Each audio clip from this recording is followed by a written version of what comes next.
Hello and welcome or welcome back to my channel. If you're new here, my name is Katie. I am a dog grooming business owner in regional Victoria, Australia, and I like to make small business finance videos apparently.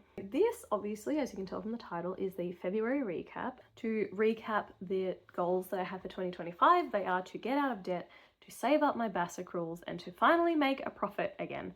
So I did already get out of debt as seen in my last video. Look at me gesturing like I can put a video there. I don't know how YouTube editing works. And let's see how we did with the rest of it. Alrighty-o, as you can see, this is January, which was the last month, but I just wanted to point out, keep your eye on this profit margin here and this total profit here, because in February, we smashed it. We did heaps better. That's awesome. I'm so thrilled by that. And I know that the profit margin, it's, being a month to month, it's not quite a large enough slice of like a representation of how things actually are, but it's nice that it's better than last month. And you know what? It's actually better than 2024 as well, because 2024 was only a 12% profit margin with 2,600 profit. But this month, it was nearly exactly the same, but it was a higher profit margin. And again, if I go back to 2024, we made $21,000 in February last year for a total profit of 2,600. Whereas this year, we've only brought in 14,000 for a total of $2,050 profit. So it's just better in every way. Lower income means less tax that I have to pay. Obviously less wages, because this time last year, I think I had 3 or 4 employees working. The price increase that we implemented this month took effect halfway through the month, so I'm really excited to see where March goes as well. Owner's draw, as you can see down here, 3,500. That's between 4 paydays. Was it 4 paydays? Let me check. 4 paydays. I don't want to do the maths. I just know that I paid myself like 830, and then like 1,000. So it's the equivalent of like $875 a week. Not complaining about that. It's just not enough to cover the hourly rate for the amount of hours that I worked. But again, intentional sacrifice. That's what we're all about these first few months of January of 2025.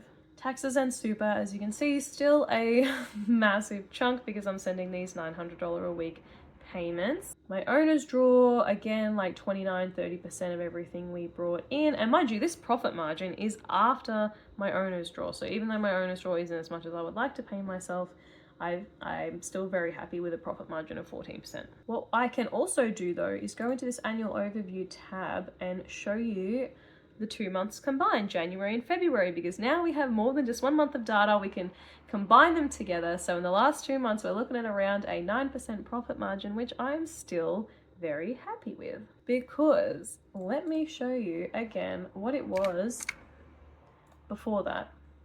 -2% for the entire year last year. It cost me $4,750 to run my business last year. That's how much money I lost running the business. As you can see, wages was a big chunk. Owner's draw is also a big chunk. I don't want people to look at this owner's draw and be like, wow, that's, like a half of what the wages are, like 2/3 of wages. Like she must pay herself exorbitantly more than she pays her staff. That's absolutely not the case. I pay myself like $30 an hour. I think it used to be 31, but then I put it down to 30. It's been 29 at one point. I kind of just chop and change it to suit budget if ever we're low on budget. The full-time groomer that I had last year was on, I think, like $1 less an hour than me. My junior groomer was on like $2 less an hour than me. So like we all get around the 30 mark, right? It's just that I work so goddamn much.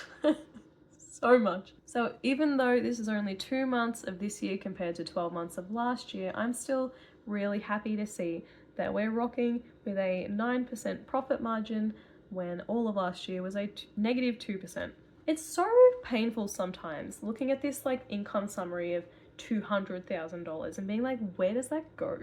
Like, it'd be nice if I felt like I brought in $200,000, but as you can see, quite a significant amount of it goes to wages, quite a significant amount goes to rent and rates, quite a lot goes to tax and superannuation. So like, it's expensive to run a business.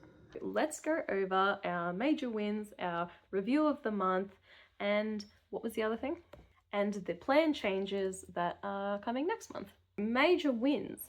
Q2 BAS is covered. The $900 a week payments I have been sending have finally accrued up enough to cover my Q2 BAS, which was $3,260 as of the 28th, which was also the day that that was due to be paid or due to be lodged. There was enough money in that account to cover that, which was amazing. That means no more payment plans. I had enough money to pay it by the date it was due, and I'm just like, oh, thank goodness. I don't have to do another payment plan. it's nice to know that that's covered. The price increase that we implemented last month is already helping so significantly. For the 6 weeks of 2025 prior to doing the price increase, I'd been paying myself like $850 a week, which again, I always like to say that is good. I'm not looking a gift horse in the mouth, but it is not as much as I would normally pay myself for a normal week of work. So I work something like 38, 40 hours a week typically, and with my pay rate of $30, $31 an hour, something like that, it's normally about $1,000 a week take home pay. Bear in mind that I am a sole trader, so technically this is all before tax, but I pay tax as a business. I pay myself as if I were an employee because that's what motivates me best. So that first week of the price increase being in effect, we made $100 over budget.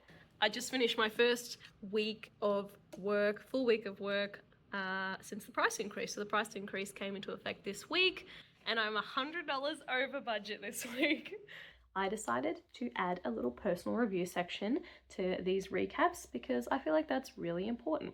So February on me personally was kind of hard motivation-wise. I get the most motivation out of seeing money in my pocket and choosing to pay myself less than the hours that I worked in order to get paid up on these BAS accruals faster and thus to, get back to some sense of normalcy faster. Even though it was my choice, it was very demotivating. Normally I will work a 50-hour week, a 55-hour week.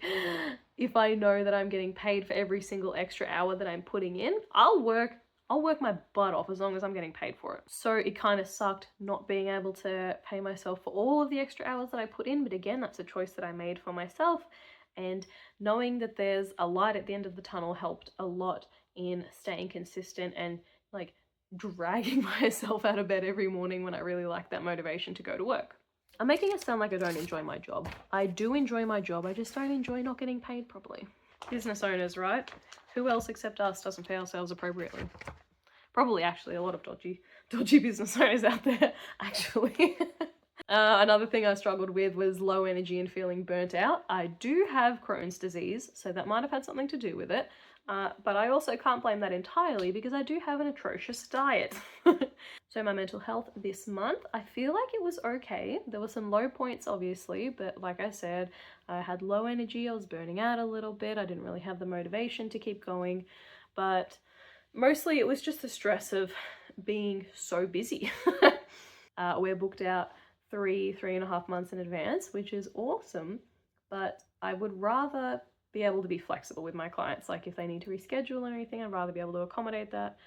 Looking ahead, my goal for March is going to be to save up enough to pay the Q3 tax amount by the time that March ends.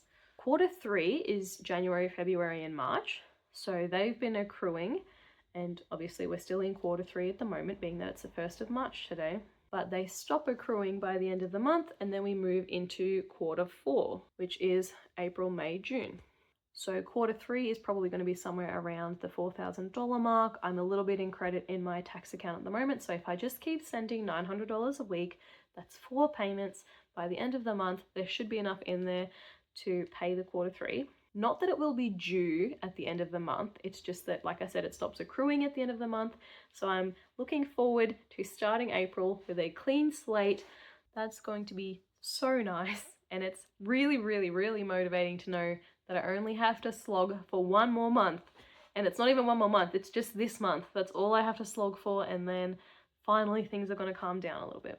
A planned change that I have for this month is that I'm going to start tracking the hours that myself and my employee work. I do track them, but then once I do pays at the end of the week, I wipe the hours and then I just start tracking for the next week. So there's no historical record of how many hours I or my employee have worked. And I want to start tracking them because I want to implement a pay rise, which is a long time coming. I think it's been 2 years since the last one. And as everybody knows, inflation went absolutely berserk. So in order to figure out how sustainable that's going to be, I need to track how many hours we're each working and then figure out the pay rise amount from there. But that'll be a next month thing. For this month, I just need to track the hours and just start gathering all that data so I can have 4 weeks of data. I just said data 2 different ways. So I can have 4 weeks of data in order to assess that next month. So my final thoughts on February. February felt like a slog. It was a long month, being that it was the shortest month of the year, but it was a long month. But I do feel like I did a really good job staying the course. I did a really good job making budget every single week. If we were under budget, I just paid myself less, which was painful, but it meant that the business wasn't suffering. And knowing that I'm going into March with just one more month. This is the last month of sending these $900 payments. I can't express how nice that feels. So thank you for putting up with me once again. If you own a small business, how did your February go? I'm not just fishing for comments. I genuinely really want to know how people are going. If you're tracking your finances, if you're not tracking your finances, how did you go mental health wise? I really want to connect with other small business owners on here. Thank you so much for watching, and I'll catch you next month.